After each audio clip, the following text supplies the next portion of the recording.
All right, this one I wasn't ready for. God just got me off guard on this one. I got home, started doing my laundry. It was drizzling outside, and I thought, some worship music would be good to start. And then, as I do my laundry, just listening to some worship music, Hope FM. I love Hope FM.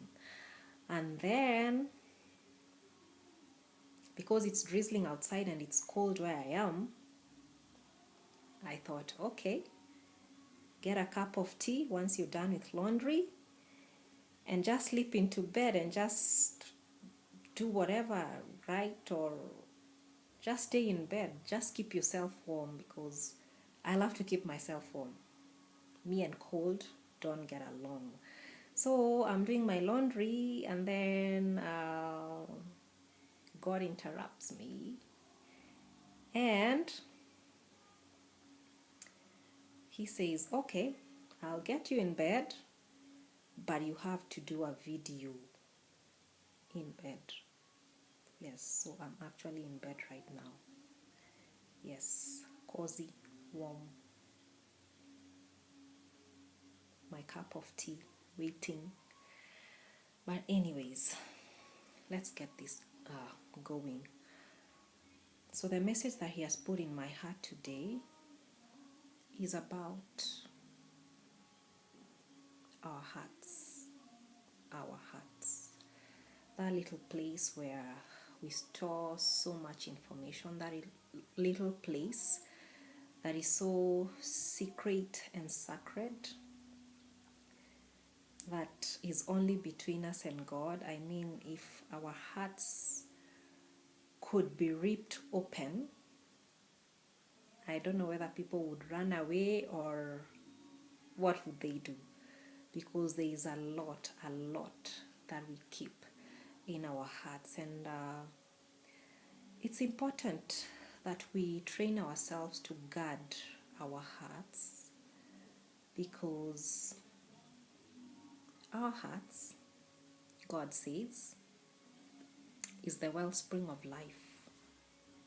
He actually says, guard your heart, for that is the wellspring of life.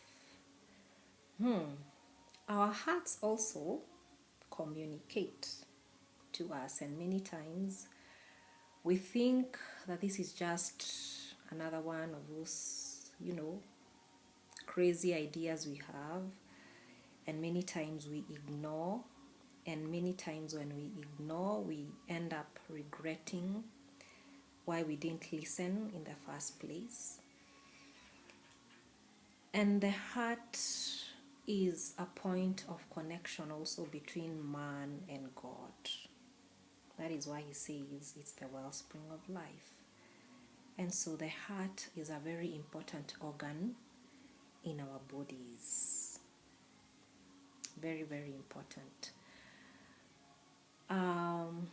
And for this specific message, there's a lot that I can say about the heart, but I want to dwell on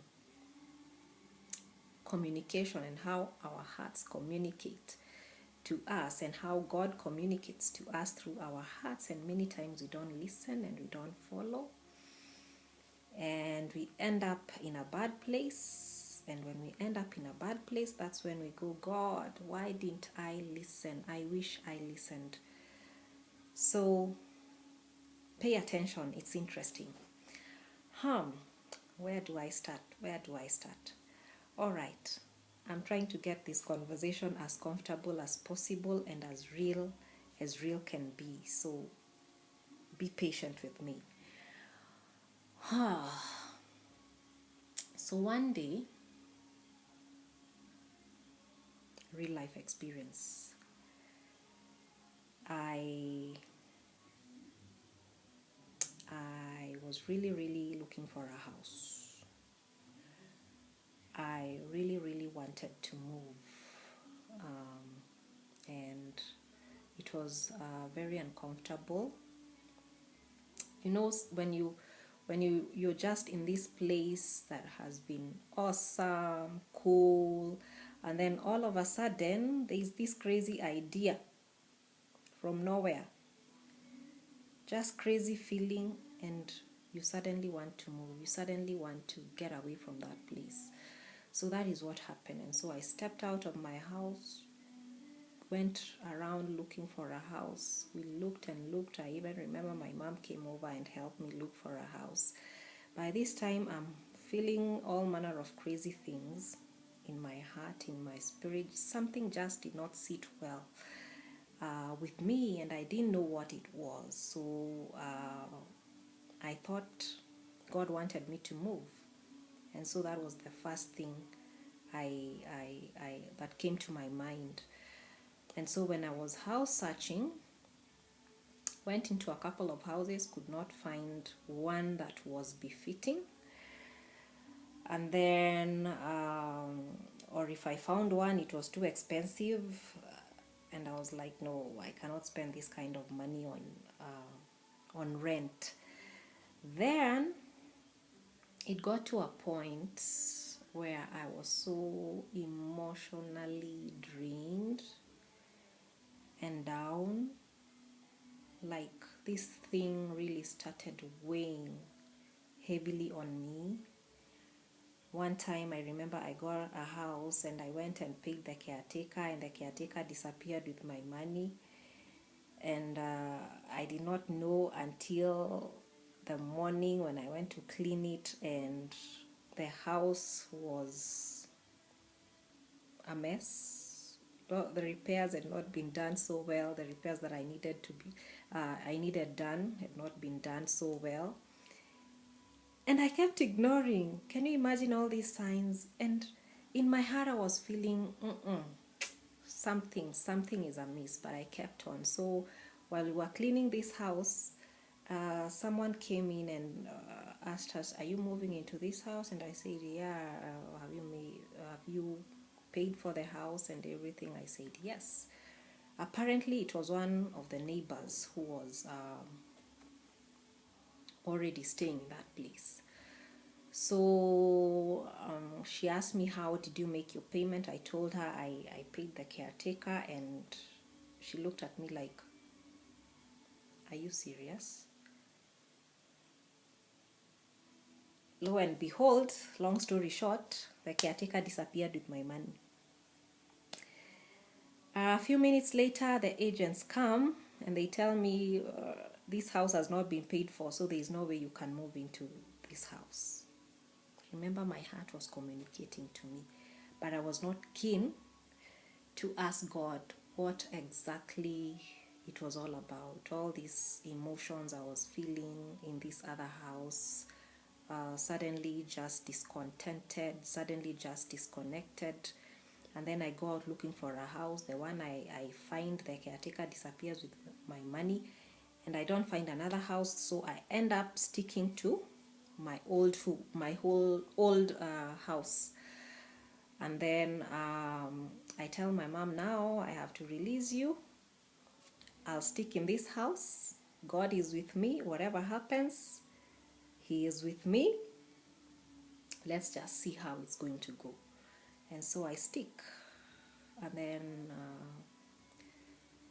at the time I was not feeling like even praying. I was so down. I was so down, and I could not understand what was going on.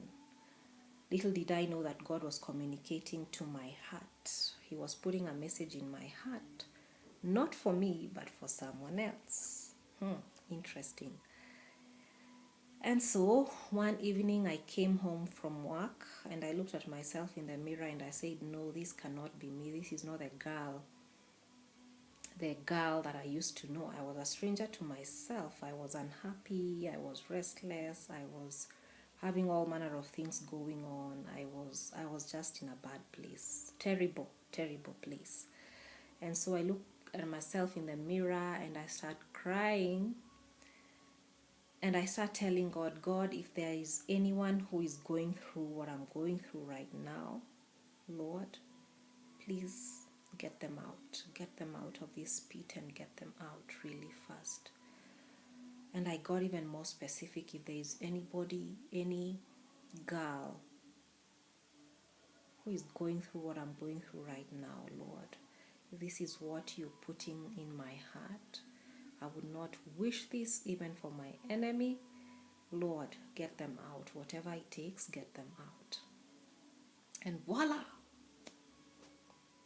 It started lifting and lifting and lifting, and before I knew it, I was back on my feet. A few months down the line, I met this girl, a stranger. We just happened to meet. I'm not going into details because I want to keep it a bit more private for confidentiality purposes. So I meet this young girl and she begins to share with me her story. And when she shares with me her story, I'm like, okay, keep on, keep on. And everything she was telling me was exactly what I was going through during that season. So God does speak to our hearts. And it's important for us to listen to our feelings. I am not there yet. It's a learning process. It's a journey. Be patient with yourself. Be patient with God. Because sometimes we may not understand what He's doing, but He's always in it all. He's always in every aspect of our lives. He's always doing stuff behind the scenes, and that is why it gets hard, because He's behind the scenes. You cannot see Him, you cannot reach Him, you cannot hear Him, and sometimes, many times, He speaks to us through our feelings, how we are feeling, how is your heart. So take time to listen to your heart. How does your heart feel at a certain time? What are some of the messages that you keep hearing in your heart?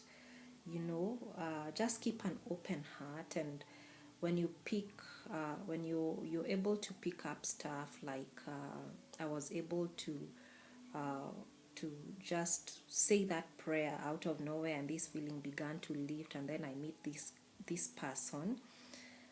Just say something. Tell God something about what you're feeling. Pray over your heart. Pray that God, I may not understand what this feeling is about, but if it's not about me, Lord, I ask the Lord, you will heal whoever you're trying to speak to me about.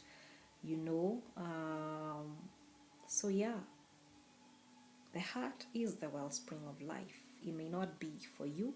It may be for someone else. It may be for your family. It may be for your friend. It might be even for someone you have never met, like in my case.